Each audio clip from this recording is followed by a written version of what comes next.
I called it my too dumb to know better driving style. I'm definitely the noob, and Aaron's got tons of experience. So if he says something, do it. Or at least, and if Okay. I don't understand it, ask more questions. So it's kind of so the grunts only took it so far. So That's I fair. started keying out on them. Okay, that was the wrong thing to do. Like if we get a flat, we'll stop, have a beer.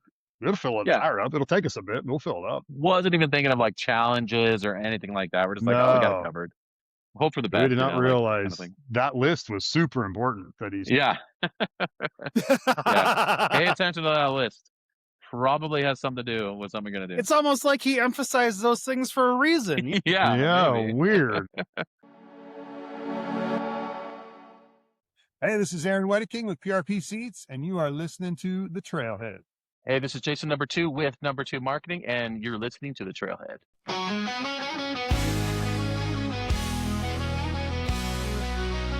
Let it up, let it roar, feel the ground shake. Pedal down, dust flying, no time to waste. The trailhead's calling, engine power on a roll. This is where trails start and stories unfold. Under starlit skies, where the wild things roam. Every trail a journey, every Jeep a home. Meet at the trailhead, where the wild ones run. The dust kicks high and the day's not done. With the road wide open and the dirt in our soul. This is where trails start and our stories unfold.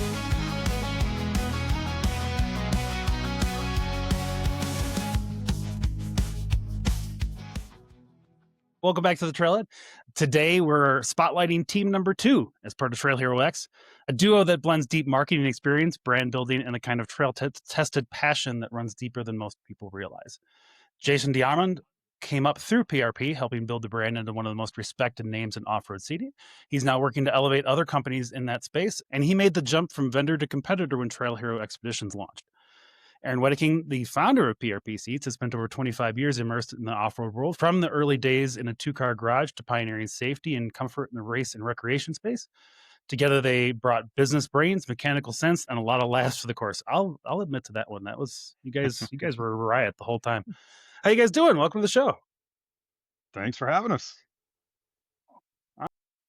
It's been a blast. You guys are my third. I've got 9 more teams to go through after this one. Just the first 2 alone have been a riot to get to kind of find out what you guys were doing that I wasn't aware of out on the trail bits, because I was going from camp to camp and stuff like that. It'd be interesting to see what you guys got. But I want to get started first just to kind of talk about who you guys are as people, and without getting into the competition and getting into the whole expedition piece of stuff. The TV show is great, but you guys aren't going to get a ton of time on there to kind of show the world who you are. So this is your opportunity to do so. I think we'll start with Aaron, because I feel like he got dragged into this.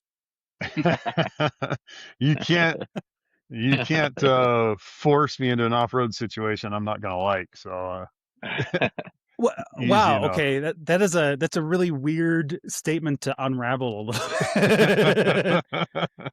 Okay.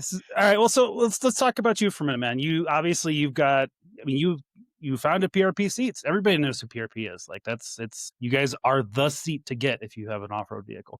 Oh, that's cool to hear. How did you get started then, just off-roading? Like, not the seat piece of things and getting into all of that. Just how did you get started off-roading? Well, I really didn't have a choice. I mean, my parents grew up motorcycle riding and camping, and my dad had a motorcycle when I was born, and not long after they bought a dune buggy, and grew up in the back of an old Volkswagen dune buggy bouncing around the Southern California desert. So Oh, okay. it's been ingrained in me forever. Nice. And no mild brain damage from all that, right? Huh? What? Yeah, I don't have kids, so I shouldn't comment on anything like that related. Well, that's awesome. So are you still in Southern California, or where are you at now? Yeah, still in Southern California, still in Temecula. Same town where PRP was founded, and I've been there for a long time. So there's a lot of off-road history in Temecula. A lot of cool off-road companies and people have come from there. So yeah, I mean, there's like a few places that you can look at to be like, central hubs of off-roading, and that's one of them, just for parts and pieces and businesses that have built up a giant following. I think it's California is one of those places where if you can start a business there and kind of get into the off-road scene out there, it's a good place to start. It's a great place to launch from. It is. It is for sure. A lot of close trail stuff too. So Exactly. Now, I did note in both the interviews that we did on site and the kind of the pre-work that I was doing on this, you claim that you weren't really that heavy into overlanding or off-roading as a whole until a year ago? Never. I mean, until we left for not the trailer. off-roading part. Overlanding, yeah, off-roading for sure. I mean, and adventure rides where we go from destination to destination and stay, but it's typically, if I'm camping on the trail, it's because I broke and couldn't get to the hotel. But That's awesome. it's not it's pretty rare I start out going, hey, I'm gonna break, let's bring a tent. I think that's a cool way to do it. So okay, and I should ask this question. I'll ask that question at the end of whether or not you still think it's a cool way to do that, especially in the vehicle that you guys chose, which we will talk about in just a minute, because there were some interesting vehicle and tire size choices, and your guys's was definitely one of them. But we'll get there in just a second. All right, so you 25 years of PRP. You're not doing that anymore, right? You I'm winding way down. Yeah, I sold the company a few years back, and I've just been slowly stepping back since it's sold. So okay, still involved as much as they think I'm useful, and until they don't think I'm useful, I'm gonna stick around because I love the brand, I love the people. He's an ambassador now. He's like an influencer, desert dad, the influencer. Yeah, we got to start pumping. The mascot. Yeah. Old school influencer. Yeah, we need to get you an inflatable suit of some kind. Oh, for sure. Like a giant seat with a face. I don't know. I don't know if that could actually go several ways, my friend. It could. And the minute that it came out of my mouth, I'm like, I don't think that's going to work. And not at a family event.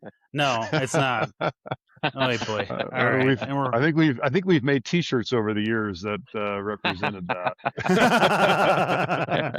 We never did turn it upside down. It was pointing down. It was always best seat in the house. Yeah. There's so many ways to go with it because we're all children. When it gets right down to the end of it, it doesn't matter how old we are or how much hair we've lost. We're all children. Exactly. So 12-year-old was the best year. 12 years old is the best year. If you can always mentally be 12, I think you're a happy clown. Man, yeah, no kidding, right? I mean, there's drugs that'll do that for you, but it's not as fun. It's not as fun. Yeah.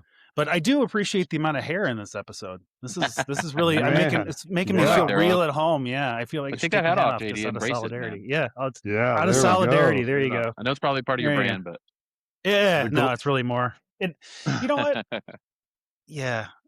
Sometimes I think people focus on it too much, myself included. But all right, cool, Aaron. So you never really doing the overlanding thing, and then you decided to get into this.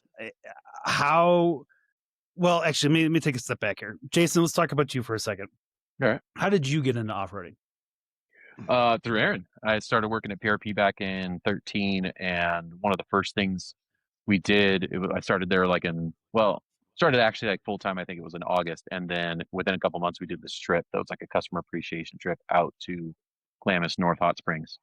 And Aaron had his old orange, like Corvette powered orange buggy back then, and I sat shotgun in that with all the kids screaming in the back, and pretty much loved that. That was a lot of fun. Wait, were the kids screaming out of fun or out of fear? We didn't slow down long enough to figure it out. We just heard screaming, and he just hit the gas. So that was pretty good. Yeah, the louder they scream, the faster you go. Exactly. I mean, it's not going to get done any sooner if you go slower. So you may as well just rip through it, right? Yeah. And I blame Aaron for my recklessness and aggressiveness in my 4Runner, because that's all I know is going fast. So that's what you're supposed to do when you're off-roading. I don't know. That's what you're supposed to do. 2 mile an hour over rock stuff. You just that's exactly. I don't know what you're talking about. This is not the way I was taught to off-road.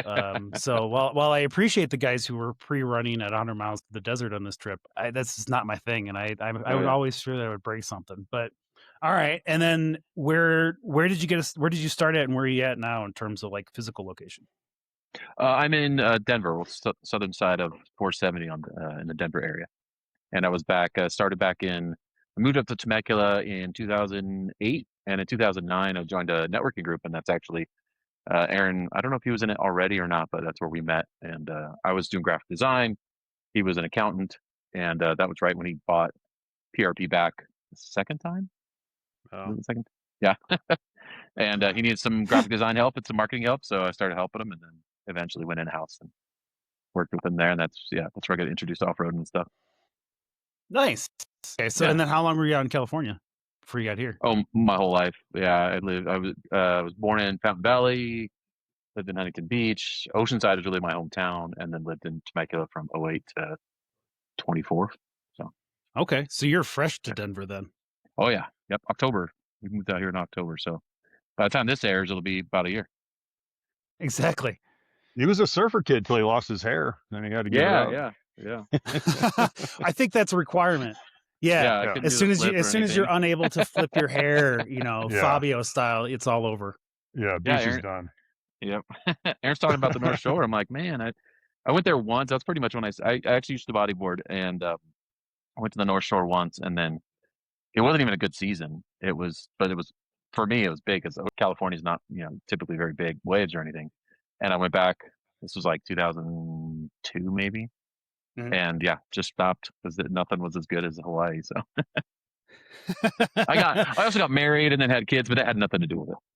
Lost That your had hair. nothing to do with it. Yeah, I lost Right. my hair, but that had nothing to do with it. Those are unrelated things, right? Those absolutely. getting married and losing your hair, right. Yep, I absolutely. don't believe you, but I appreciate your dedication to the story. That's my story. I'm sticking to it. And all right, and so what? Real quick, Aaron, what do you drive like on a typical off road and I'm not going to say overlanding because I know it's not your usual shtick. So what's your beast as Yeah, of right now? currently it's a UTV, Polaris Pro R. That's Okay. Through the years, I've done dune buggies, Jeeps, and I really love UTVing because it just does everything well. Yeah. You want to go fast, you want to go slow, you want to do sand, you want to do rocks. I mean, it just does it all. So They're purpose built. They're not meant Yeah. for the highway at all. They're Yeah. just meant to yeah, play around in dirt. downside there for sure. Yeah. Don't forget the smart car though. Oh Do you have a smart car? Really? I did With a build lift. a lifted smart car for where you have to do some roads and some off road. Oh, all right. I definitely need pictures of this, and I'm gonna put them underneath the video here. Yeah, I got to see this video. I love weird builds. I love them. I love weird builds, off road stuff. I love the Suzukis on the trail. Like, give me all of the weirdness. Yeah. All right, I'll send you a photo of my weird build. But the tires were not Fantastic. that much smaller than what we did trail. I was gonna say, you think mine were small? Yeah. All right. That's a great segue. So, Jason, let's talk about what the hell you decided to drive. Well, it's your regular vehicle, right? It's your Yeah, it's my regular daily. Is it your daily driver? Yep, that's my car. And what is That's all your I got. daily driver? A 2014 Toyota 4Runner SR5. So not even a turd, just a SR5.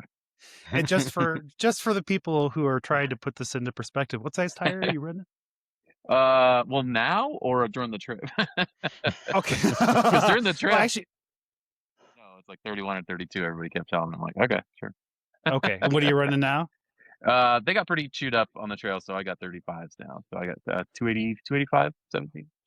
Ooh, Yeah. look, you fancy. I Okay. know. Now it's rubbing. I got to start cutting the inside of the fender well and all that shit. But, oh well. It has started. Yeah, it Yeah, has started. yeah. You're gonna have Just one the of those one weird side, though. 4Runner builds. That's okay. Yep. Well, No but viper you got to cut for cut me, though. everything. Yeah. All I'm right. just gonna kind of trim it back just a little bit. Well, so I think then that might qualify you as having like the smallest lift and tires on this particular adventure. Yes, I got. Well, it For was sure. until, 3 months ago or something like that. It was just stock. Everything was stock. I put some lights on it, and I had, believe it or not, the tires were bigger than the OEM tires. But I got a Dirt King mid travel trail runner kit, and so that gave me the 2-inch lift on the front, which basically leveled it out, and gave me a little bit more travel, more articulation. But yeah, that's pretty much it. Just kind of lifted the front end and got a little more clearance, and my front skid plate paid the price. Yeah, it was It looks a looking little pretty like it's like bad. a little like this, right? Yeah. Oh, really? Oh So yeah. you're just Got to hit pretty you're hard. essentially just gliding over rocks for most of this trip. Yeah. Oh yeah.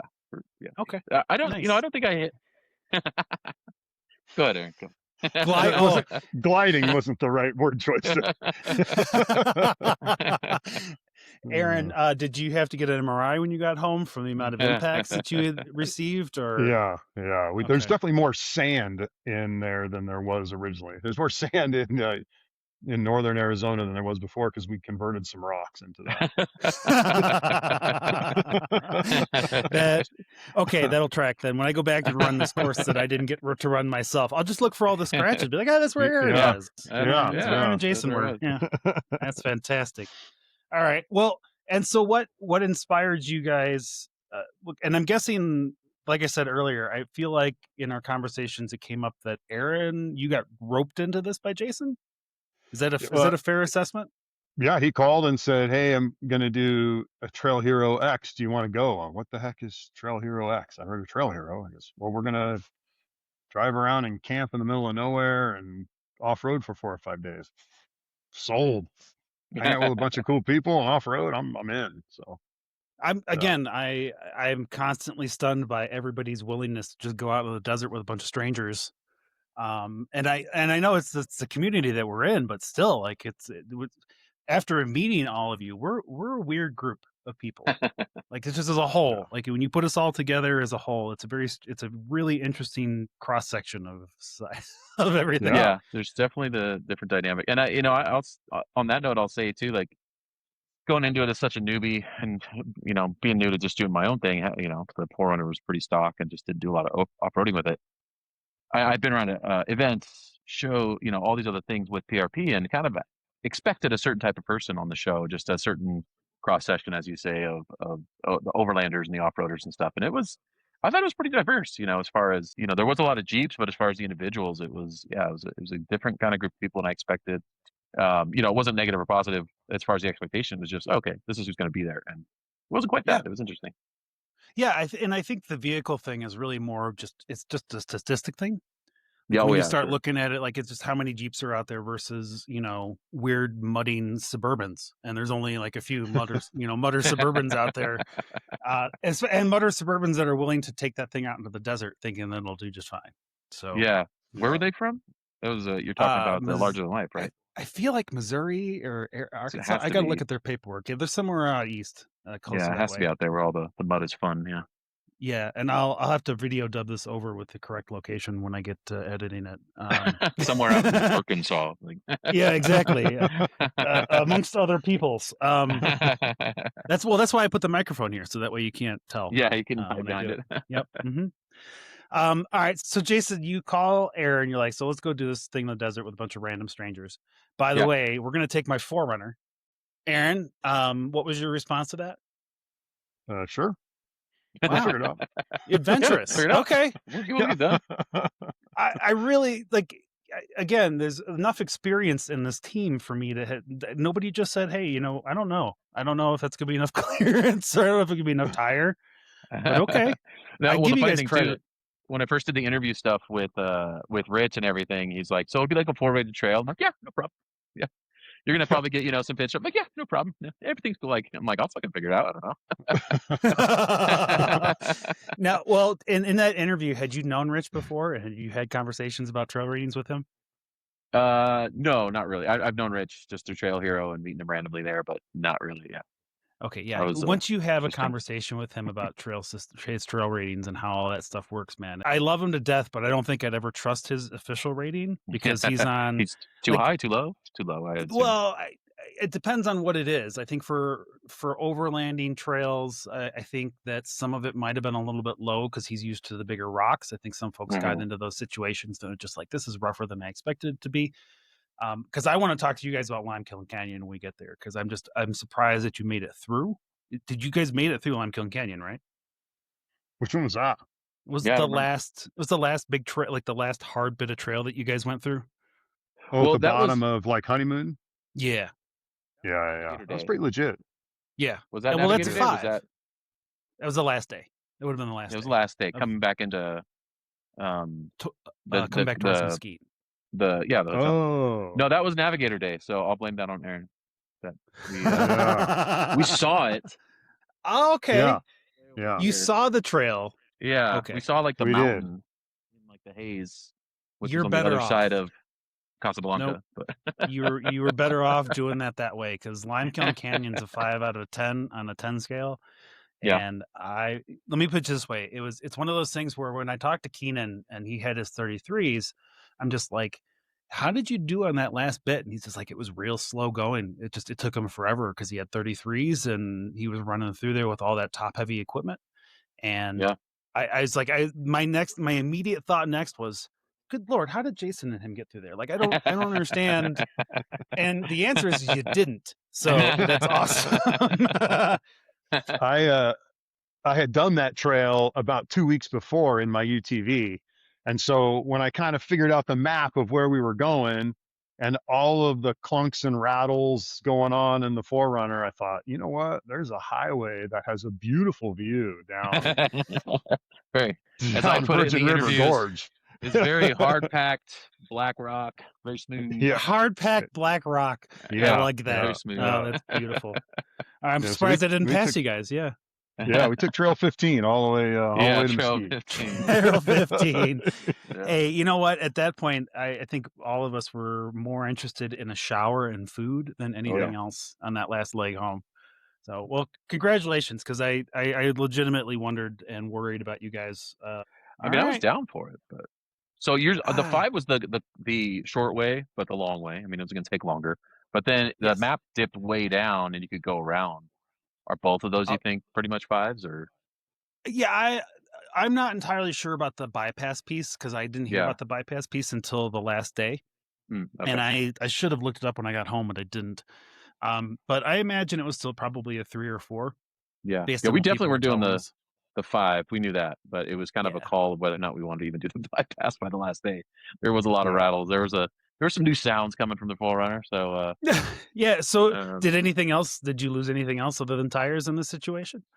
no, I checked everything. I torqued everything back when I got home. I Okay. washed it all down and I looked underneath everything real good. I mean, I've been driving it, last few days. I've driven a few hundred miles around town here and everything. So, There you go. yeah. As soon as I came home and took a power washer to the bottom of the Jeep, a lot of the noises went away.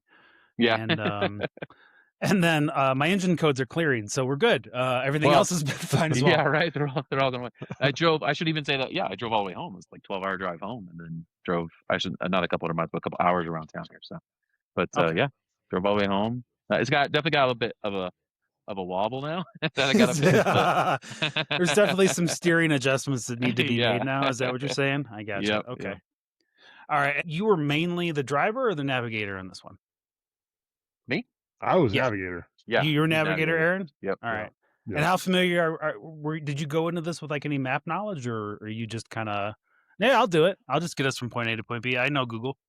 Yeah, I mean I did race quite a few years as a navigator for my daughter. She raced off road, and so I was navigating there. If we're doing an off road trip, I'm the guy that plans it. So I'll pull up either the Polaris Ride Command app's pretty good, Onyx, any of the trail maps apps, and compare. Trails Like off-road. Google Images. Yeah. Trails off-road. And some trails off road. Yeah, sure. I've been writing for Trails Off Road for nearly 10 years now. And what drew me in wasn't just the chance to map trails, it was their absolute commitment to building detailed, consistent, and responsible guides that truly help people explore with confidence. That mission still matters, and that's why I believe in Trails Off Road. Not just because I'm a writer and they're a sponsor, but because I've seen firsthand how useful this tool can be when you're deep in the backcountry and plans are changing by the hour. Planning a full week of the trailhead following along with Trail Hero Expeditions meant juggling long days, minimal cell phone service, and evolving plans. Trails Off Road kept the plan simple for me, though. Clear difficulty ratings and waypoints for obstacles and even some camping information made the journey that much easier. Public land overlays made it easy to stay legal and tread lightly when roving camp to camp, and it all worked offline, so the guide and the map kept working even when the cell bars faded. New features even allow you to record your tracks, add your own waypoints, and put the guide on a compatible Android Auto Dash. If you want one tool to plan your adventure smarter, this is it. So for the best damn trail guides, get your free trial of Trails Off-Road All Access in the app or at trailsoffroad.com.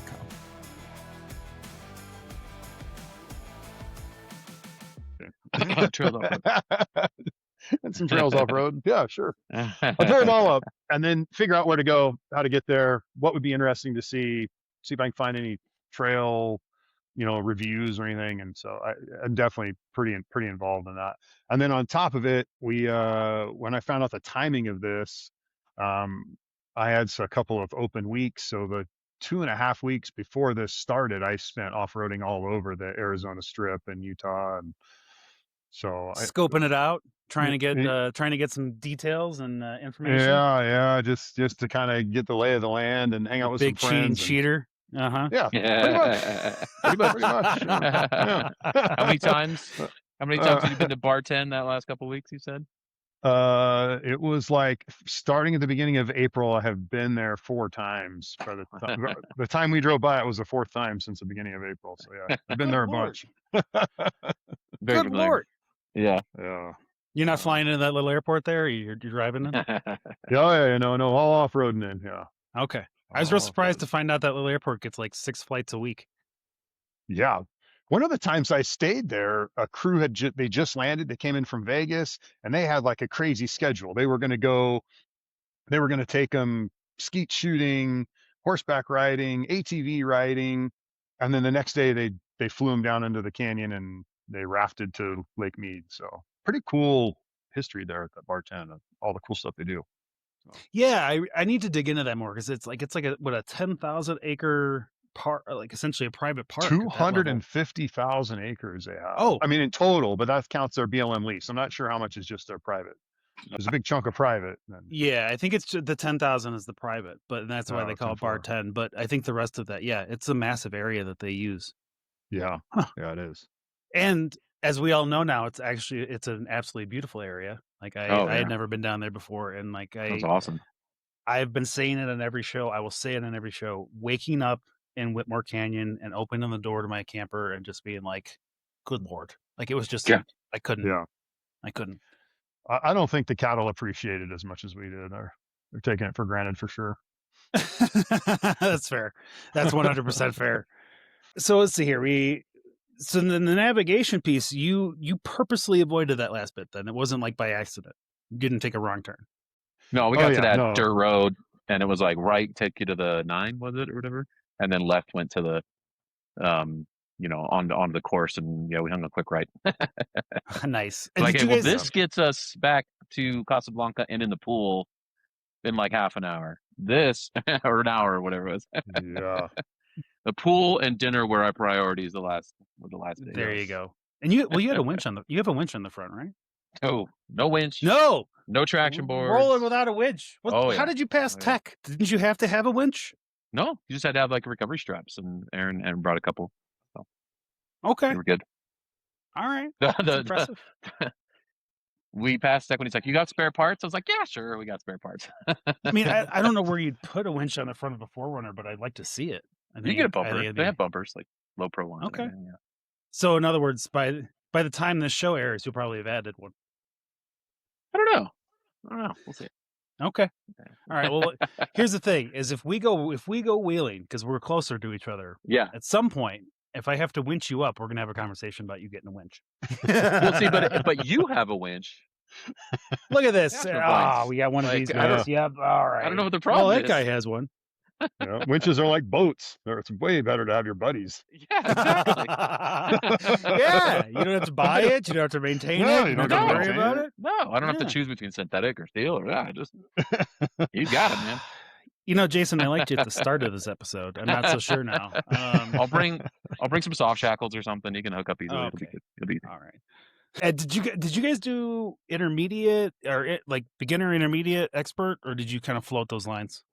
We did intermediate. That's what we signed up for. But I think once we got going, we just kind of Aaron just kind of took that map that we got for intermediate and just kind of plugged it in to his Trails app and just kind of figured it out from there. Yeah. And that's how plus he knew the area so well that he was able to kind of say, "Oh yeah, we're going this way, we're going this way," and so we just kind of knew where we were going from that. We didn't really have Nice. to do too much calculation. Yeah. We took the printed map and I tried to make that red squiggly line look like my squiggly line on my app. Yeah. That was the technology that That we was our used, yeah. yeah. Our, You know our what? Sometimes that's all you need. Yeah. I'm gonna give you a little bit of credit though, because you're taking a unwinched vehicle into somewhat unknown areas at times. Mhm. Like, I'm sure, Aaron, you may or may not have been on those trails at specific times or not, but in the moment, I don't necessarily like the High Country Unlimited guys. Those are the guys who like live there, right? Those are the guys who like Yeah. know that area back like the back of their hand. Yeah, they knew it. They knew that area much better than I did. I mean, the probably the only part where we needed a winch, we had our Bob Ross incident where we had the happy little mistake and went around the sand hill. Oh yeah, Oh, please explain. our happy little accident. You're gonna have to Happy back little up to here accident, and yeah. tell me what was a happy little accident, fellas? Well, day one, we're going through that wash, policeman's wash, was it right? Was it Yeah. called? Mhm. Or yeah. Yep. So day one, we're going through that wash, and we had heard about this big sand hill. And at one point, you know, because we're just following this red squiggly line, we come up to this kind of a hill, and we're like, that's got to be it. All right, let's go that way. And it kind of goes up, and it was, you know, fairly straightforward. It had kind of a good divot where I had to, you know, float it or whatever, but it was pretty easy. There was still this one little part at the top that was kind of sandy. It was like, all right, that must have been it. And as we get up over the hill, like straight up to our left, we see people on top of the hill. We're like, oh, what are they doing over there? And so we come in down that hill, and then big guy's stuck on the sandhill, right? Who was stuck on the sandhill? Someone was stuck on the sandhill right there. So Yeah, we're like, larger than life. Larger than life, Previously that mentioned mudding suburban. yeah, Yes. the giant mudding Yeah. suburban. So we kind of get there, look at it, I'm like, all right. And they had me try to hook up and do like a daisy chain pull out. That didn't work. And then we just said, all right, see you. And we just took off. Yeah. Well, that's Yeah. why we have chase teams at some point. Like you can only do so much, especially with a 4Runner with 31s, 33, Yeah. 32s. Yeah. Good Lord. Hey, it did just fine. It made it through everything. All right. Yeah, I was so if you're those of you who are not familiar, because I haven't shown this before, but this Oh, yeah. is the I believe you guys got I think this is the easiest version. It has all of the steps and points that you got to go on.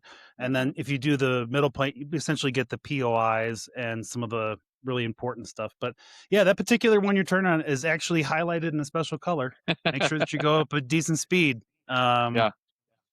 This didn't happen to some people. We did. We went up at decent speed the back way, and then we made it just fine.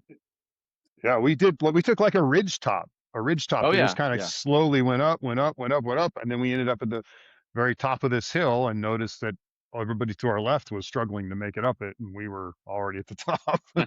Well, I think that's the awesome part about like the expedition piece of it. Like the competition piece is one thing, but one of the cool things that appealed to me about this as an event was just you're getting from point A to point B, and it's kind of up to you how you want to do that, right? Like you can hit all the points of interest, you can hit all of the, you know, because there were some teams that did. There were some teams that hit, like Nathan and his guy, they hit every single thing that they could because they're on a vacation too.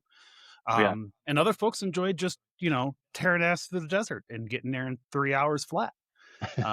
It kind of depended on how you wanted to do it and how you wanted to get there. So, I mean, I know I got to Whitmore Canyon by an unconventional route, mostly because of weird directions, and got a little bit lost. But you know, you live, you learn, you do things. Yeah. I tried parking next to you guys at Whitmore, by the way. I really wanted to camp at the edge of the canyon, but I couldn't. I couldn't get enough level. I couldn't get that trailer level enough. Oh, So- yeah. Plus, you probably would have annoyed the two of you all night long just because it was there in the way. No.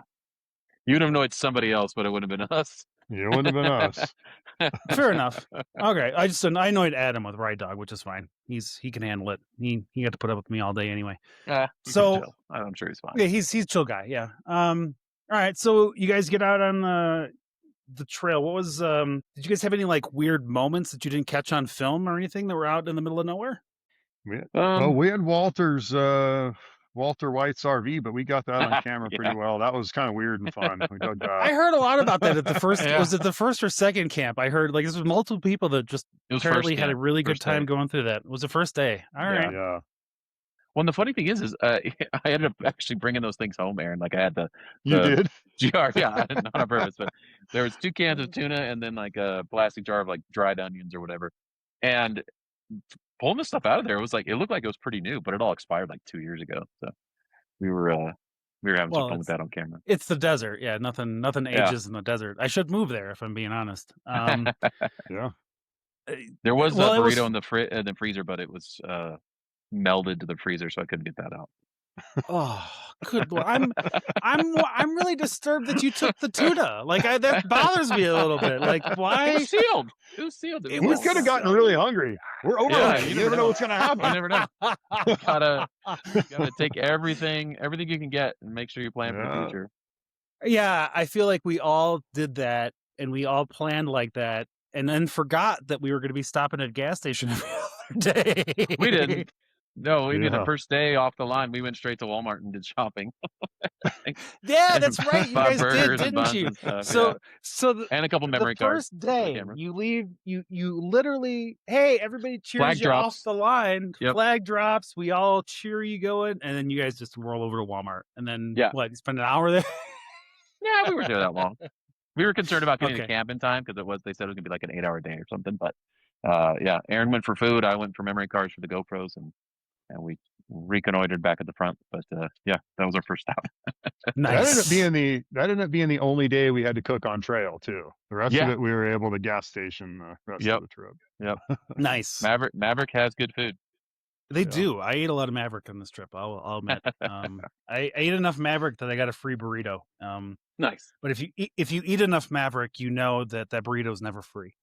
There is a cost. There's Some always monetary. a cost.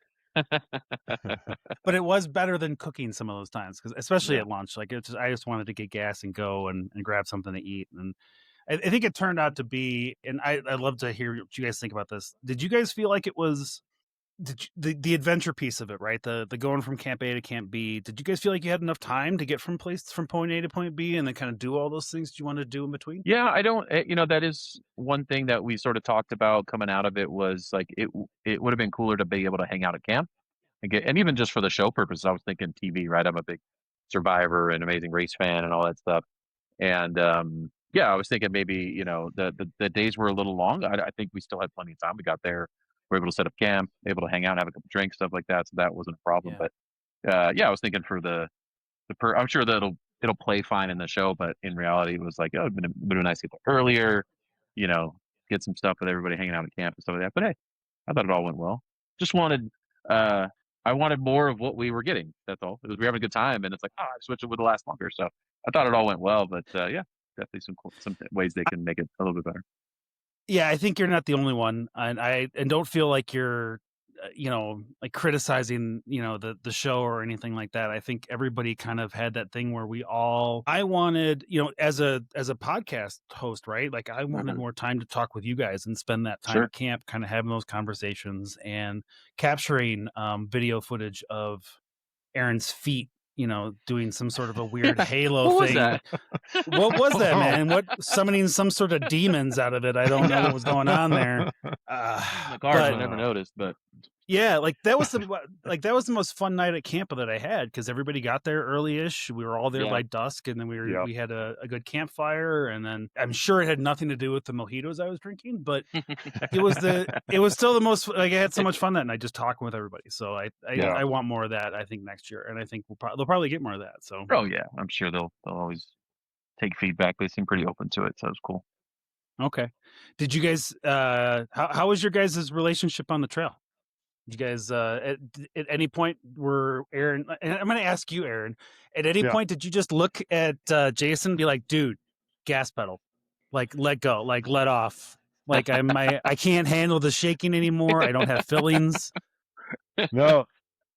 No, I mean, Jason kind of learned my grunts. You'd kind of go over something, and be like, huh, That was an interesting choice. yeah, I got used to that by like, especially after the Grand Canyon day. I know that was like the second to last day maybe, but coming down all those rocks and stuff, and it's like, oh, all right. And I said, I also take direct feedback too, not just, passive aggressive grunts, but Not just passive aggressive grunting. I feel like if it had gone on for like 2 or 3 more days, I feel like you might have gotten to that. I know a couple teams did. Oh yeah. I know at the very end, a couple teams were definitely pushing the edge of their tolerances for each other. So, and that's why I asked that question. I talked with SRG Off-Road last night, and there are a couple, right? And they talked about how this event helped them get a little bit closer, and I think I'm going to get that a lot from the couples, especially that were on this trip. But all of you who decided to kind of like just call up a friend, Brian Ritchie and the Living to Relax, like he just called up a friend and he's like, "Hey, you've never done anything like this before. You want to go out in the desert with me?" There's a certain part of that where you're like, "Hey, I'm agreeing to do this adventure with you. I'm agreeing to do this TV show with you and this competition with you." And we don't necessarily know how we're going to handle that kind of a pressure cooker to a certain degree, because it wasn't. I'm not going to call it a pressure cooker because it wasn't like I didn't feel like super stressed at any point. Yeah, there wasn't pressure like to get there at a certain time or anything like that, or so it didn't. I think that took. And I think that's it, at least I could see that getting to some people and even myself if there's pressure to make it at a certain time or we get points for time or something like that. And I just think that definitely could have caused some drama, but I don't know. I even updated my bio. I said I called it my too dumb to know better driving style. And so we call it. We talk about this show as being we're too stupid to stop. So I get that. Yeah, I get exactly. that. It's 100% a valid reason. Yep. But as far as off-roading goes, like I know I'm definitely the noob, and Aaron's got tons of experience. So if he says something, do it, or at least, and if I don't understand it, ask more questions. So it's kind of a, So the grunts only took it so far though. So I started keying out on them. Okay, that was the wrong thing to do. Okay. I mean, that's one way to learn off-roading. Although Aaron, I'm going to go with him on this one. The direct feedback method is much better. It's much faster, but it's less interesting for him, I guess. He doesn't. At least, there's so many ways to off-road. I don't want to judge. I don't want to tell him he's doing it wrong. Yeah, but sure, you can go that way. You go that way. May end poor, but you can. Well, I'm going to ask a potentially awkward question here. Are there PRP seats in your vehicle, Jason? There are not. No. Okay. Stock's everything. Stock. And what'd you say, Aaron? You said these are pretty comfortable. Right? They were pretty comfy. I was surprised after. Yeah.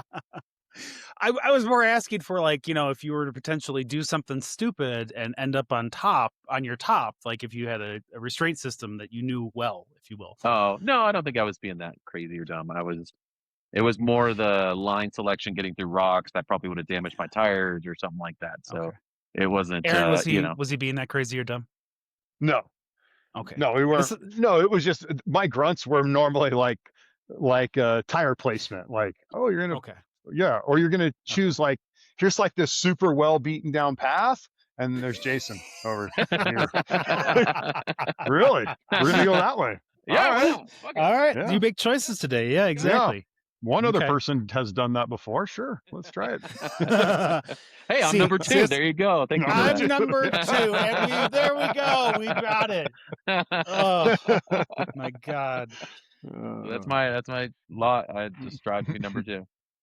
Oh my good Lord. Yep. Well, we totally glossed over that. We'll come back to that at the end real quick because we got to talk about your website. I'm not here to sow discord. I will if I have to. Yeah, if I have to, I will. You're just stirring the pot. At the end of the day, we're still here doing media.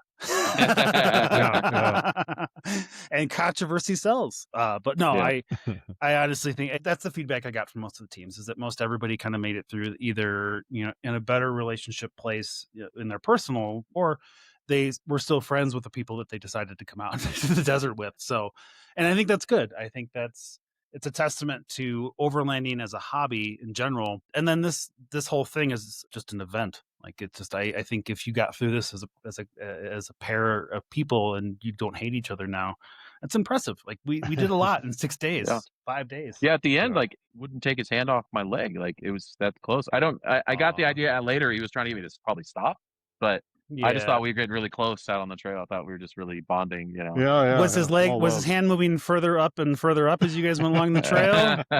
Just because of the bumps, when you got to worry I a was little bit. not going very fast. Yeah, it was just right. Okay. All right. And what? So, and then on a day-to-day basis, were you guys were tent camping? Obviously, you Yep. don't have a rooftop, and then you didn't really worry that much about food. Obviously, did you have like a kitchen set up at all? We had a Aaron, Blackstone. yeah, he brought the Blackstone. We cooked the burgers on that the first night, but that was kind of it. Yeah. And I brought some Okay. burritos, like at Costco, just to throw on the griddle that I had once, and then they leaked and all the cooler water got in them, so I didn't have any more. Yeah. That was the extent of our prep. Bunch of leftover snacks from his last trip. That was good too. Yep. Yeah. Yeah. I will tell you the one thing that I did learn on the last couple of when I was at Trail Hero in October and it was 104 degrees every day. And then again on this particular trip, I learned and then reaffirmed my love of refrigerators in the vehicle. Like just having a freezer or the ability to keep stuff cold and then not worry about, the meat melting all over everything. And yeah, it's highly recommend. Yeah. We did have an IceCo, and we had an IceCo in there that was, we just didn't put his burritos out of his ice chest in it soon enough. Yeah. Oh, Yeah. I see. Okay, that tracks. So Yeah. that definitely helped for the, the hamburgers stayed frozen the whole trip, even though we didn't eat them. Yeah, they were good. I mean, there you go. But it means you came home with good meat, so there's at least that. Yeah. All right. Did you guys snake any meals from anybody? Because there were a few people, especially at Whitmore, that were handing out food. I think it was it Epic. SRG? No, it was Or Epic. Epic Adventure Duo. That's what it was. Yeah, they didn't finish their steaks, but we never ate them, did we? I totally forgot about that. Oh no, I did. They ended up in my fridge on the way home. Yes, nice. They were delicious. They were amazing. Yeah. Okay. Yeah. Really wish we would have ate those when we were starving on the trail. That would have been a way better idea. That's fantastic. What else did you guys have going on out there? Oh, that's right. You guys, we'll talk about that in a second. Did you guys check out the games at the vendor show? No. You guys everybody walked by it, right? Yeah, and I think we've been to so many events, for working at PRP and Sand Show Opera. Like I don't know. I just kind of zone out all the booths unless it's something I'm shopping for, something I'm interested, or a competitor, stuff like that. So just kind of being at the vendor show is like, we've sort of seen it all before, but that's just our jaded, ness or whatever you want to call it. No negative, but nothing negative. If there's a game that's some sort of marketing gimmick to get you in there. Exactly. So we're like, you gotta avoid those. Yeah, I don't want to get the sales pitch. Yeah, exactly. Yeah, I want to get the sales pitch from the people I'm going to go spend a week with, right? Hey, I don't know. Yeah, no, it's okay. I get it. But yeah, I think it's just a general, blindness to that kind of stuff. We just don't even pay attention to it. That's fair. I mean, you guys have both been doing that for a long, long time. Like, oh yeah. And I'm impressed with the fact that you did that for that long without getting into the sport on your own. Like that's. Yeah, I mean, really, it was I would borrow or drive stuff of Aaron's during events or off-roading trips or something like that, and so it's like it's the same thing. He had the boat. I didn't need to get my own boat. I drove his shit. I'll just take Aaron's buggy. Yeah, exactly. Were you always passenger? Or did you get to drive in any of those adventures? Oh, and I got to drive. Second year, I think it was at Glamis North. He had a 4-seater that I drove for most of the time. Okay. We had we had Bruce for a heartbeat. We built a Pro XP, a 4-seat Pro XP for Destination Polaris, and I drove that for a day until somebody drove it off a cliff. But wait. Literally, someone drove it off a cliff. That was the San Pretty famous. Yeah. So we had an influencer, Darren Parsons, and Adrian Oriana. They got in there, and I was on that trip, but for whatever reason, I headed back to the house. I was heading back to the vendor show to set up or something like that. But I left the trailer. I didn't go on that ride that day. And he wanted to drive and go off this little cliff that drops down on a big sand hill. So it's pretty sketchy. But if you get enough speed, you should land, fairly flat. And he, I guess, wasn't used to the turbo lag in like a Pro XP or something like that. So he just gunned it and then burp and then flipped end over end. And we had it for maybe a week, and it just totally smashed the cage, torqued the, doors fly open, all this kind of stuff. So it was good Lord. it was entertaining. Got a lot of press. Yeah. Posted everywhere for a while. I'm looking at his YouTube channel right now, and this playlist is literally called "Don't Follow Darren." Oh, the first time we met him, so I knew him through Dirt Alliance, which then all that crew went to Terra Crew, became Terra Crew. But we were doing what was it? Terra Cross was it UTVs on like a Yeah. dirt track at Del Mar Race Grounds, just in like a fairgrounds racetrack inside the arena.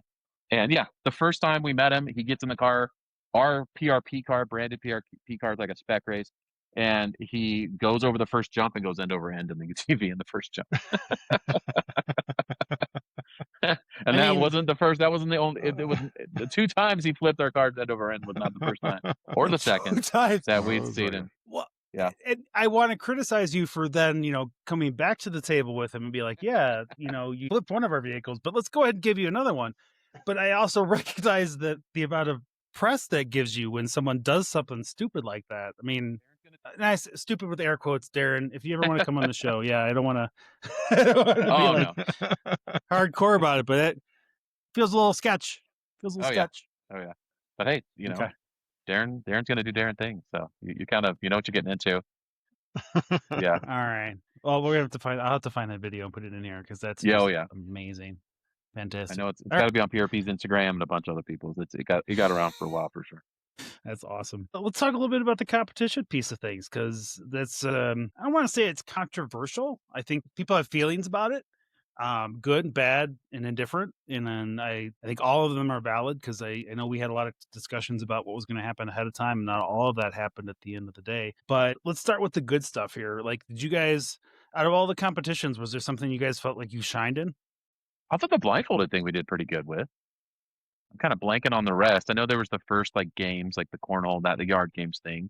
That was Yeah. probably the big subject you're tire. talking about. The tire change. Oh, the tire The tire- change. Yeah, we did pretty good at Yeah, that too. We We came in kicked third butt on at that. Yeah. Yep. Yeah. We Second. would have been better Came if I second could've- on that one.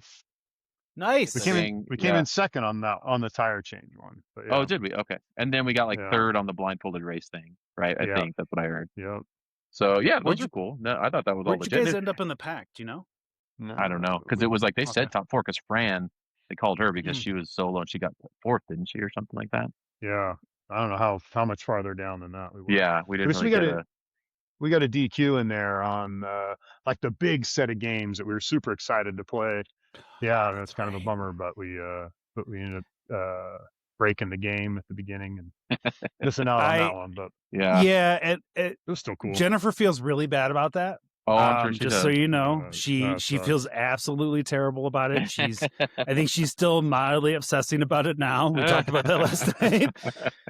But it's one of those things where I think that was kind of the purpose of doing those team games was to kind of not necessarily make someone feel guilty, but just to kind of make everybody feel like they were all in it to win it as a Yeah. group.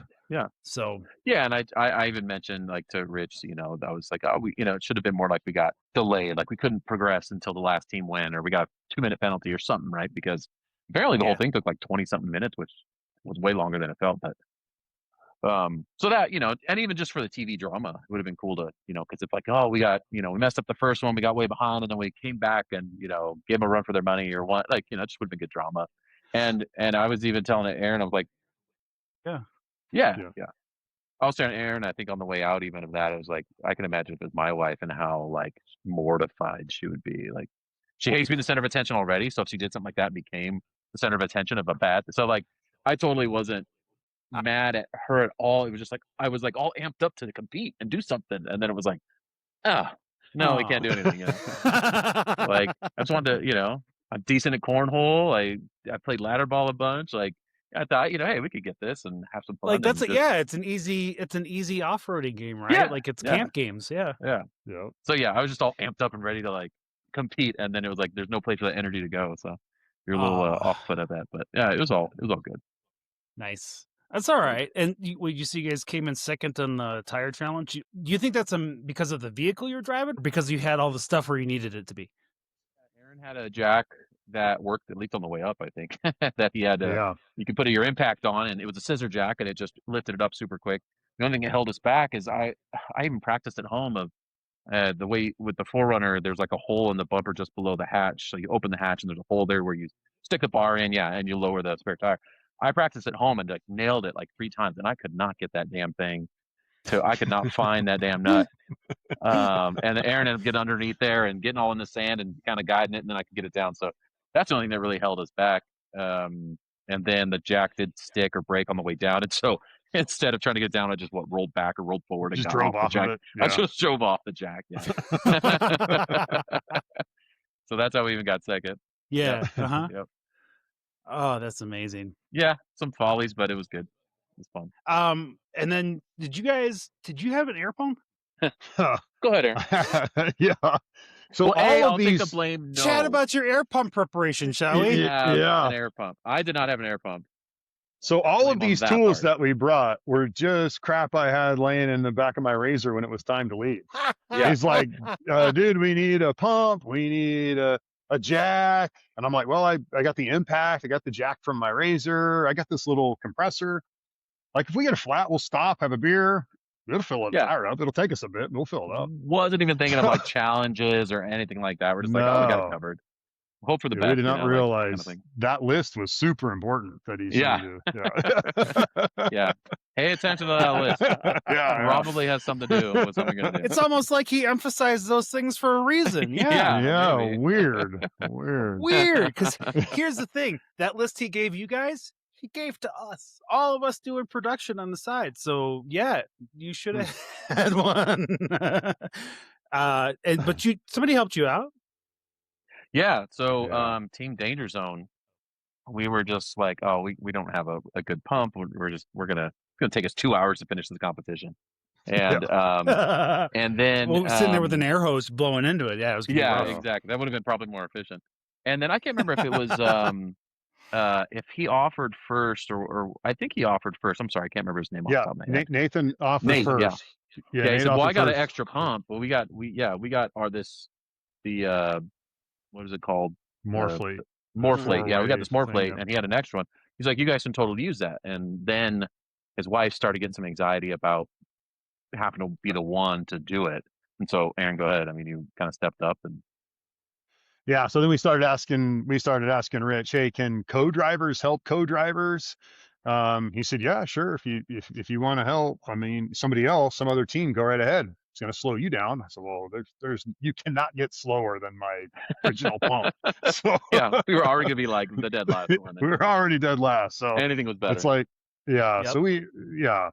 So I ran over and helped her dig the 2 pumps out, figure out how to get the 4-way thing hooked up, and we kind of struggled through that because come to find out Nate hadn't done it either. This was a new to him pump as well. So we were learning together. But once she got set, then I grabbed his extra one, and that thing.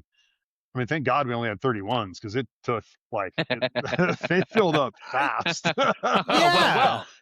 Well. Good planning. Good All planning. Yeah, you're welcome.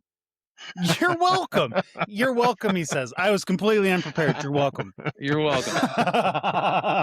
Like, because I was expecting, like, in that particular challenge, I was expecting, like, the UTV guys to, like, just kill it. And Yeah, right. it They're little didn't tiny tires happen. and everything. Same yeah. with the tire change thing. Like, it just didn't happen. Like, they weren't there for that. So interesting. Hey, I thought it was really cool of Erin. I mean, she was getting anxious. I mean, obviously we wanted to get anyways, but Yeah. because she didn't really know where stuff is, and it was all kind of buried, and Nate was trying to walk her through it, and so Erin really stepped up to help, and they ended up getting. That's awesome. Did they win that one? They won that one, right? Or no? They got. They got second. They got 'cause second, SRG had that homemade. Oh, yeah, I yeah, never yeah, did that's even right. go look at what it was. Yeah. Did you see what that was, JD? What he had homemade that was so bitchin'? I saw the lines. I think it's because so some of the newer some of the older air pump systems have a thicker line, and I think that's the biggest deal. It's the distance on the line. It like because some of the systems, if you buy a Thor's Lightning or if you buy the Morphlate or the EasyFlate system, you get kind of the generic length, right? They give you the length of rope, not rope. To hang yourself. Yeah, exactly. Well, there is that. They give you the length of the airline that you would need for potentially a full-size truck to a 2-door Jeep, right? So Yeah. I have a ton of extra hose when I go to lay that stuff down. I feel like their system was custom built. It was made to be exactly what they needed to do. And, I imagine that they got aired down at the same level that everybody else was. I know they had the valve stem break. But well, I think that was that was kind of the funniest thing to me is they had the valve stem break, so they had to fix that and whatever they did for that. I know they swapped tires, but they still had basically the same disadvantage. And then they won the damn thing. They looked all worried and kind of like frustrated that the valve stem broke and they were going through that stuff. But then, they just killed it. Yeah. I think Rich was just because that's exactly what we had talked about in some of the pre-meetings was like, we don't want this to happen. And then, and then it happened. and then it happened even after the plan changed, right? Because the original plan was to wake all of you up to that. That was the original thing. Like there was night vision stuff involved. Like there was a plan. Wow. It was probably easier to distract us with a little hike like we went on. Yeah, which is funny. That was probably the easier way. How much of a distraction did you guys think that actually was, or did you think that something was up?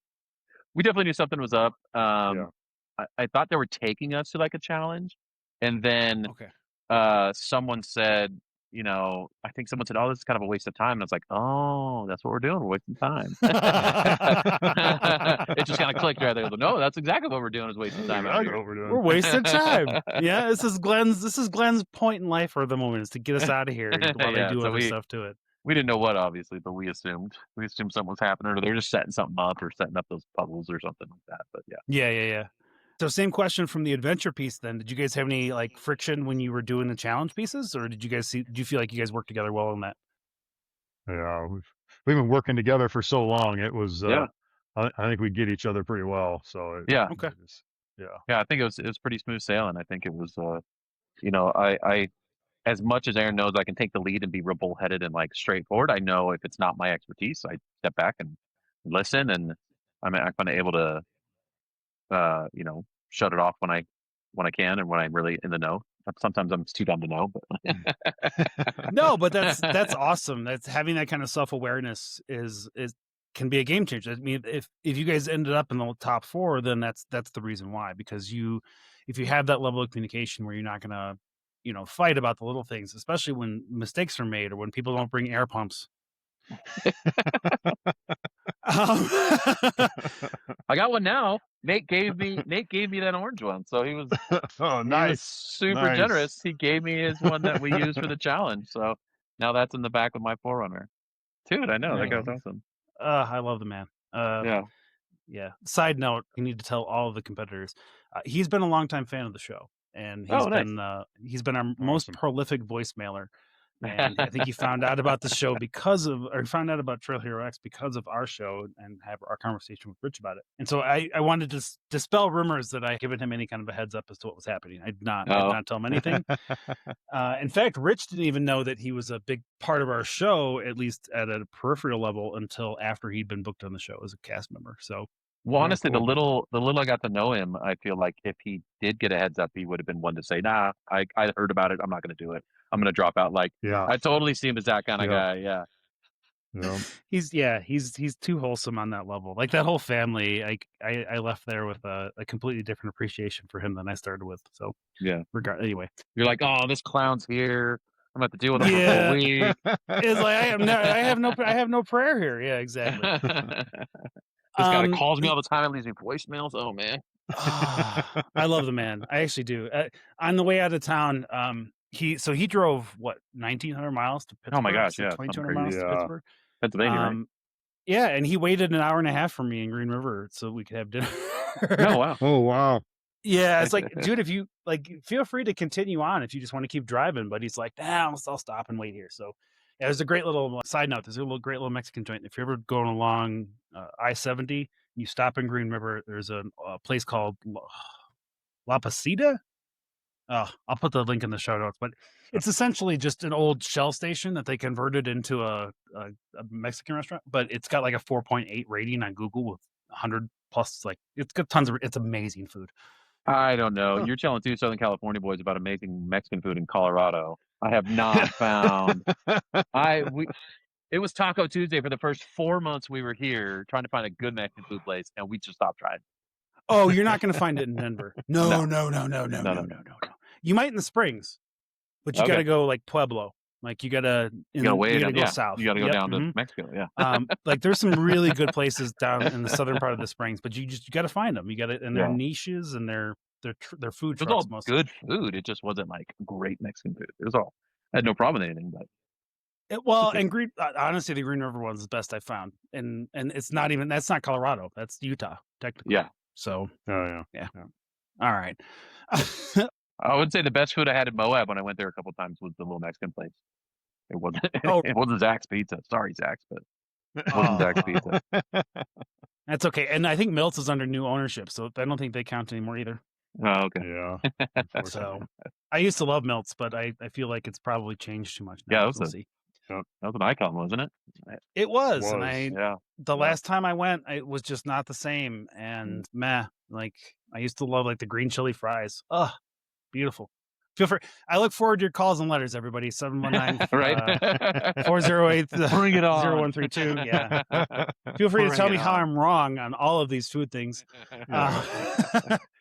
Awesome. Okay. When did you roll into Casablanca? Like what number? Do you know? Oh yeah. First. First? Oh, you At the really end? wanted, Yeah. because you guys took Trail 15. You Yeah. really wanted to get back. Okay. No, I'm gonna call it beat for- Brit. Yeah. You know, the funny part about that is that that's what happened at the first camp with Adventure Lab, because we all showed up there as production, and these guys are just under the tree, just Really having a nap, relaxing. and it's a little siesta, and we're just like, "How are you guys here already?" Ugh, good lord. Okay, so you guys got back at like noon, 1 o'clock. Yeah, probably because we went to Walmart, went shopping, bought clothes and Yeah. swim trunks so we could go. We bought our party shirts. We had our party suits on. Why did I Party not think shirts. about buying swim trunks? Oh my god.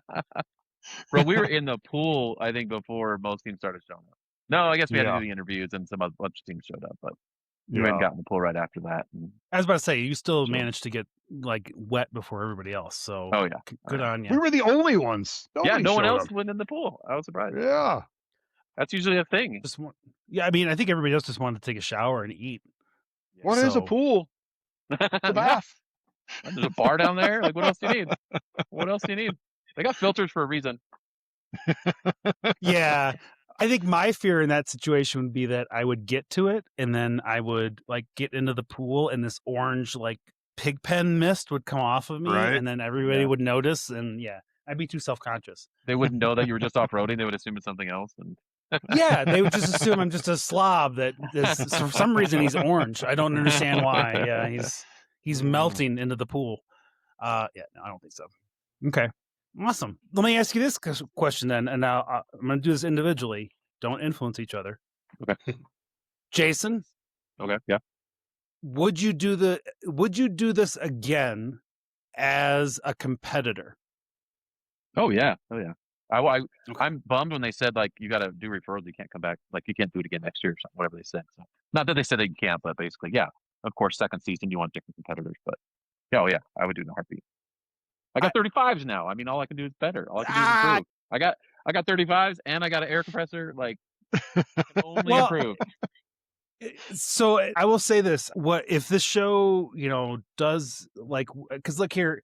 Here's the thing. I will readily admit that I was sold on the show because Rich, right? But I think after being a part of it, I was just like, yeah, dude, this is something. What do they have on all of the reality shows out there, right? All-star events. So I think season 5 should be an all-star season. People that want to come back, there you go. Top 4. There, see, I'm Yeah. laying the tracks, man. I'm trying to groundwork you. I like it. I'm waiting for All right. the season where the competition is for the new host, and I'm gonna take over Rich's spot. I'll host. Oh, Jason. Jason has ambitions. I like it. You know, okay. at PRP, All I right. was Mr. One Take. Rich, I'll teach Rich a little bit. Yeah, Is that true, Aaron? Yeah. Yeah. Okay. we used to shoot videos all the time. I would nail that shit. That's hey. I think one of the funnest parts about this for those of us who, as a podcast, we're kind of there as media.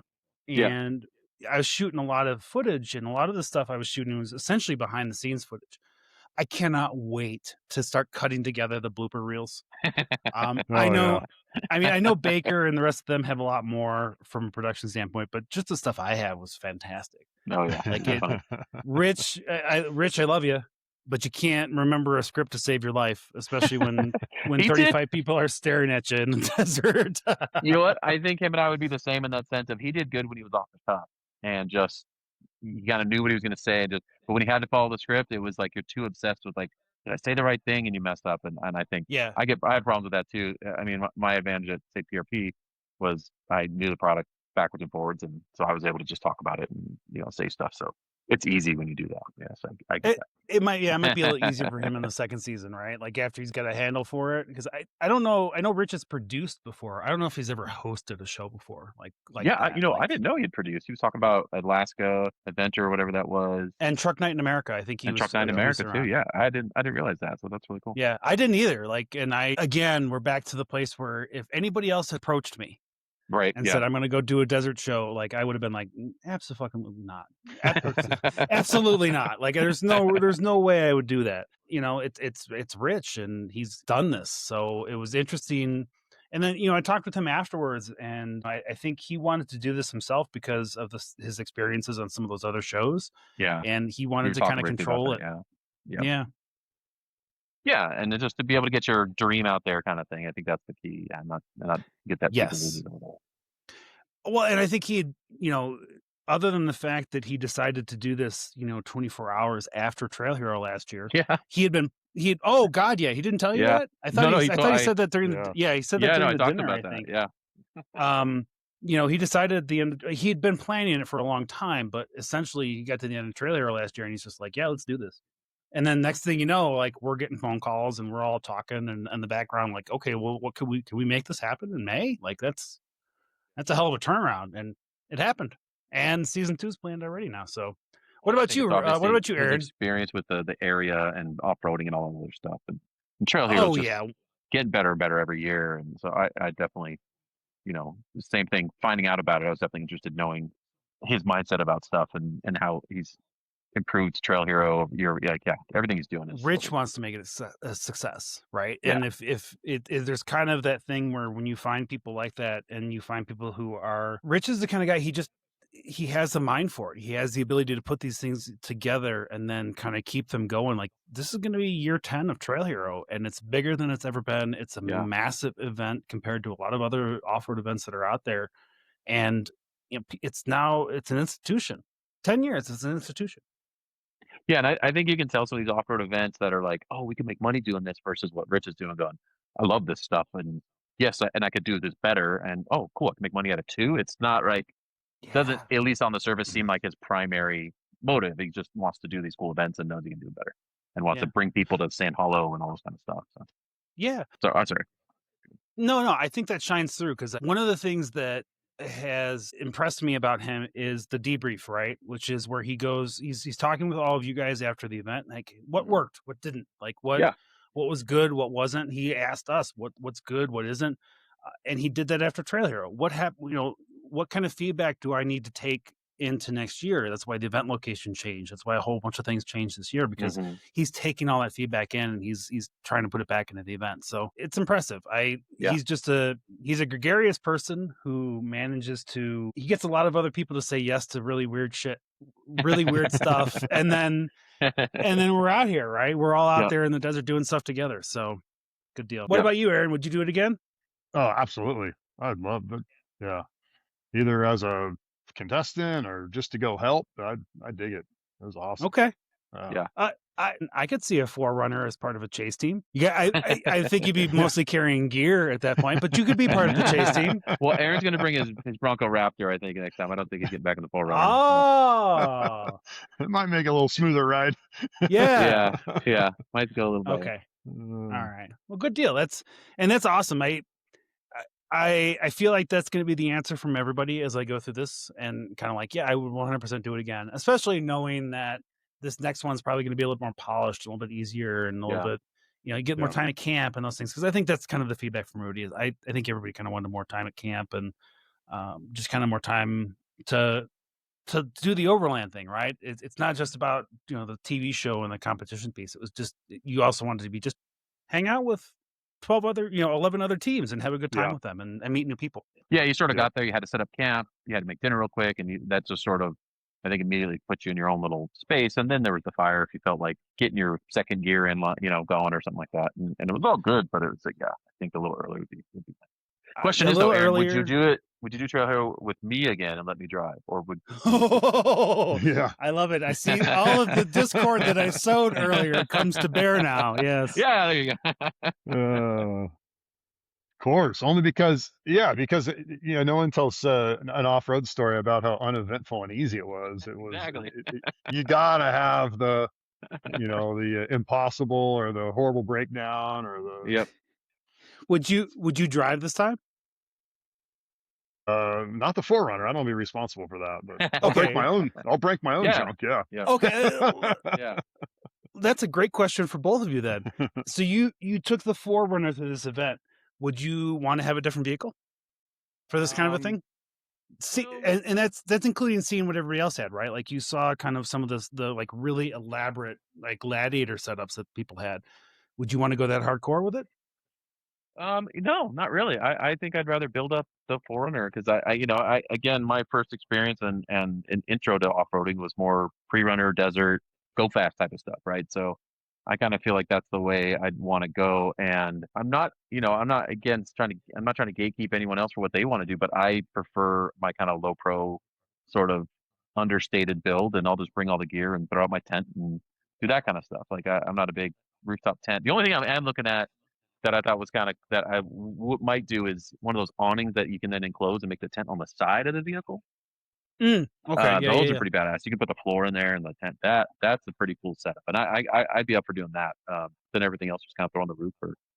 I'm still bringing my lounge chair. Everybody was making fun of my lounge chair, but I didn't have to put 23 pieces together to build a chair. So I was at camp. I put my lounge chair out and I just relaxed. Look, sometimes it's the simple things that make life easy on those kinds of trips. And if that's what worked for you, then that's what worked for you.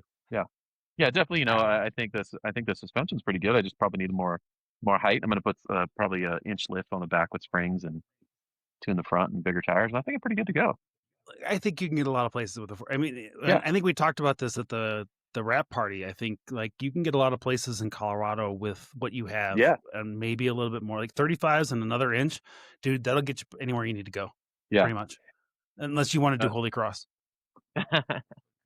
I like to go and get somewhere cool. Like I definitely like a good dirt road and a little bit of a challenge to get over some little rocks or something. But I'm not looking to do some crazy rock crawling. That's not necessarily my style of off-roading. I want to have an awesome view, like the Grand Canyon. Like that was perfect. That's exactly the kind of thing I want to do. Get there, go to the Grand Canyon, check things out, go to another, so I like that sort of adventuring. So maybe that's a more an overland fit. But again, I started with the desert pre-running type of off-roading, and so I just like to haul ass down some dirt roads and go fast, have some fun. Yeah, why not? Like if that's like, we preach that on this show, right? We preach that if you figure out how you want to be off-road, like if you want to be a pre-runner and you want to go 80 miles an hour through the desert, awesome, build your rig to that. If you want to be a guy with 33s and a rooftop tent that goes everywhere and then just camps every 30 miles, then it's do you make it your vehicle, make it how you want to get out there. That's the unfortunate thing, not to get negative, but I mean, any sport or any activity, man, you always have all these people that are, that's not how you do it. And it's just such a bummer, let people get into it and do their thing and find what they love and be a poser for a little bit until they get better at it. Like, it's okay. Yeah. Well, you said the right word earlier, and that's gatekeeping, right? Yeah. There's a whole subsection of people. And I mean, I've been in the off-road. I entered the off-road world in 2015. And even then it was a problem. It's even more so now with, the influencer levels of people and things like that. There's just, well, if you're going to go out here and do this, you need to do this. And that's how I ended up building up a TJ that I ended up having to sell because it was just cheaper to sell it than it was to bring it down to the level of being what I needed to be instead of a rock crawler. And because I didn't realize when I built it, when I was kind of convinced to build it up, that I didn't really want to be a rock crawler. I wanted to be, kind of more of an overlander and find the sights and the weird stuff out there in the middle of nowhere. Yeah, I like that stuff. Yeah, it's cool. Yeah, it's fantastic. Aaron, would you drive something different for this event? I would do anything just to have an adventure. I would. Yeah, to me, there's no such thing as the perfect off-road vehicle. when you were saying, would you rather do this or this or this? I want to do it all. So, and that I think is my problem. You know, I want a vehicle that does this really well, and I have to go buy another one that does this really well, and another one does that. But you know, the real appeal to me that I learned is when I'm off-roading, I'm typically, if we are doing what I call destination trips, where we ride from one place to another, we are staying in a hotel or something. And I do like that part of off-roading, because when you have a set camp, you see that area around camp over and over. I mean, if you got 3 days to go riding, you're going to go out and you're going to see some new stuff, and then you're going to come back, you're going to go a different direction, but you're seeing the around camp over and over. When you're doing the overlanding or the adventure destination riding, you're not seeing the same stuff over and over. You're seeing something different all the time. And so, Yeah. I mean, if I got to buy another vehicle to do it, I'll figure it out. Because I want to do it all. I want to do it all. I want to go fast. I want to see cool stuff. I'm like, the two-door is just not doing it for these kinds of adventures. I need something different. Yep. Yeah. Okay. I think that's the essence of why Rich wanted to do that, right? Like, he wanted to show people, like, it's not just about crawling across Sand Mountain, right? No. It's about going like, we experienced like 4 different climates in 5 days. Like, it was 100 degrees. Looks and landscapes. I mean, it was amazing. It's cool stuff. Yeah. It was really good, though. It was like, and I know no one asked this, but I would do it again. And I would do it as a competitor. I would need to not know what was coming, because I knew it was coming for you guys, and I knew I didn't want to be a competitor. I mean, based on what Rich was saying, I'm like, I don't want to wake up at 8 o'clock in the morning knowing my tire can be flat. I don't want to do it. I don't want to I don't want a valve step broken. Like, I don't want to do it. Yeah, that was cool. I liked it. Yeah, you're right though. I mean, that stuff was fun, and it was good that we were expecting it, or so to speak. Something's going to happen. You know, it was fun. Yeah, and there was that piece of it. At least you guys kind of had that coming for you, so that's good. All right. Yeah, I don't know. For all the friendly shit talking I got about my tire size and everything, that 4Runner made it. I mean, I didn't do that last level 5 trail. It made it. It did everything, and I drove it home without any major repairs or anything. Without any repairs at all. Again, I love it, dude. Again, I'm the 35-inch tires with the 2.5-inch lift. I don't have a huge build, and I get made fun of all the time. And I'm just like, but I can wheel. Do what I want. 95% of the places that you want to, and I don't have to trailer it. Yeah. Right. Like, it's still my daily driver, and I get engine codes when I trailer stuff, and I've got a warranty that I'm chasing, even at a 2015 level, but I like that mid build. Here in Colorado, I know I can get most places with it. I'm at a bit of a disadvantage if I go to Trail Hero or something like that, but there's still some stuff you can do out there, though. There is, and you know what, Jason, if you're going to go there, plan on it. I am planning on doing some smaller tire size friendly runs, especially night runs, because I really want to do some. My biggest disappointment last year was nobody wanted to do night runs with somebody on 35s, because they all want to do like the Fallen and stuff. I'm like, that's great, but you can do West Rim and East Rim and have a great time out there and still do it in the dark. So look for me. I got you. Yep. I already penciled myself in for the booth and everything they want us to set up there. So I definitely. Very cool. Oh, so you're going to be there for PRP? Or sorry. No, actually, just for myself. No, they invite all the competitors to display their rigs and have a booth. So I already penciled myself in for that. Very nice. So. Okay, cool. Aaron, are you going to be there for that, or are you I'm done? No, I'll have to check. I'd love to go. So yeah. Okay, good. I want to see everybody again. So yeah, I would love. I would love. I have one of 2 goals. Either we're going to do a reunion show via Zoom. Like, after the show airs, I kind of want to get everybody together and be like, so what did they get right? What did they get wrong? Because it's a reality show, right? Yeah, that'd be cool. But if it airs right before Trail Hero and the majority of teams are coming to Trail Hero, I might try to do something in person. Like, we go up on the mountain someplace and just record. I think that'd be cool. Yeah, they were saying hopefully they get at least 1 episode to air before the event. So that's and then gain interest for season 2 or whatever. So I think the original plan was August, but we'll see how that plays out. So all I know for a fact is that all of us got back to the hotel at the end of this trip, and we're like, we have a lot more footage than we thought we would. Good. So, so we'll see what happens with that. I'm very intrigued with it because I know what I captured on stuff, and I know there's a ton of like these little stories about you guys run into this weird stuff in the middle where you make these decisions. It'd be very interesting to see what kind of footage you guys got. Did you guys? Is there any footage that you got that you thought might be good that might make the show? We did like all 18 holes on the golf course on the cart path. That was pretty fun. Wait a second. I forgot about that. Back up a second here. So let me get this straight. You played golf on this trip? No, there's no golf rode. course left. Yeah, Yeah, it's just the path. the old cart paths are out there. This thing went defunct years ago. And so we rode all over it. And I had been there a couple weeks before, and one of the local guys showed me some petroglyphs that were out there. So we stopped and hiked to some petroglyphs that were on the golf course. Yeah. But yeah, Jason I drove across the path cool with my car. And then that bridge, it went over that giant canyon yeah. for golf carts that you took your Forerunner on. So yeah, there's some cool stuff. I think. Yeah. Okay. Good stuff, See, how yeah. did you forget about that, Jason? Like I know it was a busy week, but good Lord. Yeah. I don't have a good memory.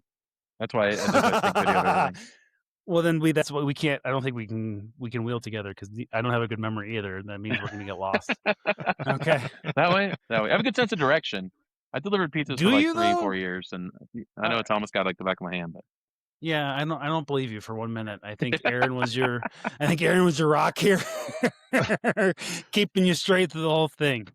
You just mentioned Thomas Guide, so yeah, that's a little dated. So when you guys, and I know we kind of touched on this, but when you guys got back to Civilization, you went to Walmart, pool, anything else? Did you, after you got back home, did you go straight back to work, or was there kind of a little bit of downtime? It was a weekend, right? We drove back on Friday. I drove back all day Friday. Yeah, it was just the weekend.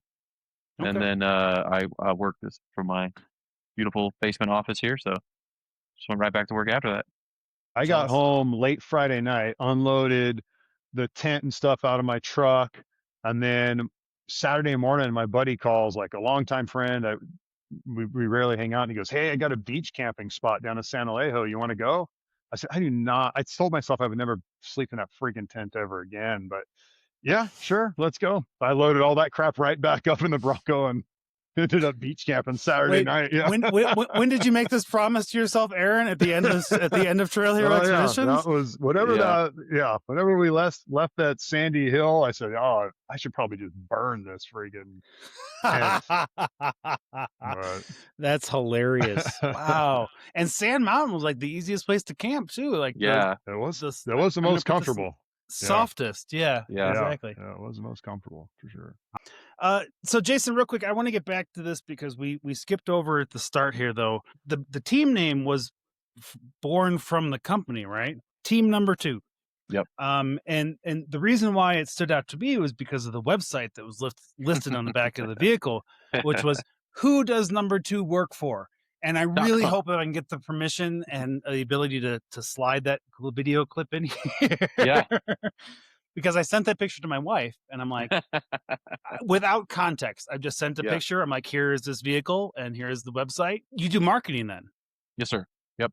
Okay. I do marketing strategy and leadership. I started my own deal in, kind of like last summer after PRP, and then big move here to Denver for a job that didn't work out. But so in January, I started it out, and just doing what I kind of loved doing most when I was at PRP is just building a strategy and building the processes for companies to implement the strategy. And so I got a couple of good clients right now and trying to build. Okay. So it's the fun stuff. I get to do the fun stuff, which is nice. Nice. And Aaron, I know we've said a lot about PRP tonight, but you guys weren't really, like, PRP wasn't really involved in this as a whole. Are you kind of retired from all that, or are you just kind of living the family life now? Pretty much, yeah. I mean, like I said, I still help out at PRP whenever they need it. With the 27 years of history there, or 30 years of history there, it's every once in a while I know something, so I do help out if they need it, but it's not an everyday deal for me anymore. No, so definitely trying to spend as much time with my family as I can and make up for, being a shitty dad all these years and working, going to shows instead of, instead of going to soccer games. But yeah, I think, when you're in this industry and you're doing what what it is that folks like us are doing, which is trying to start stuff, and yeah, I know family is always a piece that kind of lags sometimes, but I think it always comes right back around at the end, right? Like you're in a place now where you've got all those accomplishments done, you've got all those things kind of set in place where you kind of just be an advisor, and now you can kind of go to Hawaii and be the babysitter for the day. yep, exactly what I'm doing. Exactly what I'm doing. I want to see the baby. She's asleep. Oh, There it is. See, and he told me too. He's like, I'm gonna have all the time in the world. Yeah. yep, yep. That's awesome. Little Okay, little bourbon on the gums. Passes right out. Good to go. look, I don't judge. I don't judge. My dog is asleep behind me. I don't judge. How he ended up that way is between me and the dog. Yeah. Okay. All right. So, Aaron, what's next for you, man? What's after trailer expeditions and just kind of living life? Are you doing any big events or anything like that? No, I mean, I'm in Hawaii, like you mentioned. My youngest daughter and her husband live here, so I'm hanging out with the baby till the end of June, Okay. and then summertime's kind of hard to plan off-road trips, but I've got a lot of my like cousins and family members all off-road. So we got a cousin up in Yerington. They're talking about planning a ride in August. Nice. And then sounds like I'm going to go to Trail Hero in October. I'll still help out PRP at the Sand Show in September. But yeah, planning like long off-road trips is kind of on my on the horizon for the rest of the year. So I feel like that's on everybody's bucket list now. Everybody's kind of like, yeah, I kind of want to figure out a nice long trip for people. So, yeah, yeah, maybe that's the way we do a reunion. Like we all get together for a non-recorded, yeah, those of us who want to get together for an event like that, we just go from point A to point B as a group. Kind of like that'd be that. cool. That'd be All real right. cool. Yeah. What about you, Jason? What's next for you, man? On the way home, I was on I-70. I was highlighting some trails. I was kind of, going through. I don't know. I can't remember some of the Silverthorne. Was it Idaho? Is it Idaho Springs. Oh, Idaho Springs? I want to call it Idaho Falls, but I know it's not Idaho Falls. Yeah. So I was eyeballing some trails out there that were, in the 3 to 4 range. That looks like they got some good views, and Idaho Springs looks like a really cool town. And so yeah, I just want to take the summer and check out some more spots.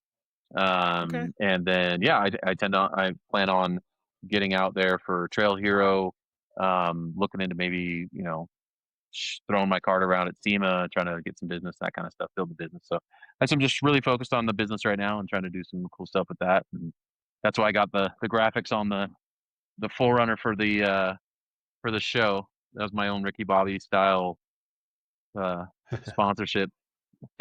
Here's the thing. I don't blame any of us. Like we're all out here hustling, right? Yeah. Like we all of us have day jobs, except Aaron, and all of all of us have day jobs, and we're all just kind of this is a side gig for me, and it's not even a side gig. Like I don't make any money from this. I just enjoy it. I enjoy talking with you guys, and I enjoy just kind of immersing myself in this world. And I think that's the big part about why this event was successful and why people liked it so much, is because you just kind of get to immerse yourself in it and be in it for a week and not have to worry about a whole lot of other stuff. Yeah. Yeah. Good times. It was fantastic. It was good stuff. All right. So last question for you guys then. Do you have any kind of moments that we haven't talked about that stood out to you? And I'll start with you, Aaron. And that could be anything from camp to the adventure to the competition piece. Anything we didn't touch on that you're like, yeah, this is something that's going to stick in my brain for the rest of my life. Not really. I think the highlight of the trip for me was that camp in Zion, and then the one overlooking the Grand Canyon. I mean, those are some of the two most beautiful places I've been, let alone camped at. That was phenomenal. And I mean, coming from a guy that off-roads a lot, it's pretty cool to say this is something new, something different I've never done. That was awesome. So And as an outside observer, I'm proud of you for making that jump from off-roading to overlanding. Like that's for some people, it's something they can't get past. They're just like, that's not what I do. And like, well, if you go out and try it once, you might actually like it. You might. It's kind of like that broccoli thing, right? Just try it. You might like it. It's like a drug dealer right now, and it. First one's free. Look, the first Trail Hero Expeditions is free, which it isn't, by the way. But yeah, I think that off-roading could be classified as a drug. Oh yeah. Is anybody here? Is anyone in the bald forum here? Does anyone disagree with me? Nope. No, I think you get out there and you have this freedom of like, oh, I can go as fast as I want. I mean, I usually do anyway, but this is legal. Yeah. Or I can go, if I can make it, I can go there kind of thing. Like there's just freedom to it. I think that's really attractive. And that's what people I need to focus on. It's the same thing like when I used to bodyboard. I used to bodyboard versus surfing. And there's always kind of, oh, this is the way you do it. No, you should stand up, bodyboard, And it's like, no, it's just we're out here, sitting in the ocean, riding waves that probably came from thousands and thousands of miles. Like that, when you're experiencing this awesome thing, let's just have fun and do it. And I think there's that kind of freedom with off-roading too, just seeing places. I made a comment at one point, like kind of to your question of when we were driving through the pine forest. There's so many times, especially now that I'm here in Colorado, you're driving like, and you kind of look out in the mountains and like, oh, I want to be out there. And it's like on this trip, I was out there. I was doing it. That's the cool thing is you're like, oh, just be out there in the forest and check that out and see what's going on. And we did that. And that's kind of the cool thing that stood out to me. Obviously Grand Canyon and Zion were amazing views, especially Zion because you had to kind of hike through the little woods and then see it all. But just that experience of just being out there was cool. It was really neat. I was just gonna ask if you guys got to that overlook in Zion because it was just walk down. It was ridiculous at sunset. Like I couldn't even I got to the edge of it and I was just as a grown man I was just kind of like it was just it was breathtaking. It was beautiful. Well, so let's see. I think we've covered all of it at this point. We got both your backgrounds. We talked a little bit about the actual adventure portion of it. We talked about the competition piece of things. And we talked about number twos a lot. More than I think that anybody who's listening is comfortable. Didn't even bring a bucket. Didn't have to. Nah, we didn't. Oh boy, wow! Didn't even. Well, we almost made it through the whole show without actually going there with it. But congratulations! Right at the end, gotta get there, which is ironic unto itself. Yeah. Yeah. Okay. All right. Well, let's go around the table then. Aaron, anything else that you want to hit before we get out of here, man? No, it was a great experience, and super stoked I got to do it. It was awesome. Dug it. Fantastic, man. Well, at a personal level, I hope that I get out there with you guys again because I did not get enough time to talk with you guys on the trail. And one of the nice parts about this, follow-up piece is to kind of have these kind of conversations that I didn't get to have out there. And I want to make sure that next year we do. It's important to me because I think this stuff is more impactful to me than and it's not. I'm not taking away from the show. Like the show's a different thing, right? This is the opportunity to meet the people behind the show, and I think that's kind of the cool part of it. So, what about you, Jason? No, I don't think so. Usually people ask me where the number two comes from, but that's one thing we probably didn't cover. No, yeah, that's a great question. Where does the number? Oh, good Lord, I don't want to ask this question. Walked right into my trap. Where does number two come from? Yes, there it is. It's Aaron's fault. When I first started working for him, it's pretty simple. There was another Jason that worked there, and so I was pretty much immediately Jason number two, and then on it was number two down the hallway or something, so that's where it came from. And I'm trying to name my business, and someone's just like, "Why don't you just call it number two?" I'm like, "I should call it number two." Here's the thing: if you're doing marketing, it's brilliant. Like I'm gonna give that to you as just a gimme. Like it's a brilliant name. It's a brilliant. It's fantastic. It's a really good idea. Good job, Aaron. Good job. Congratulations! You launched another business. How do you feel about yourself? Well, I'm gonna start because I'm gonna play with the name a lot too. There's the number two marketing. I'm gonna do the number two marketing podcast.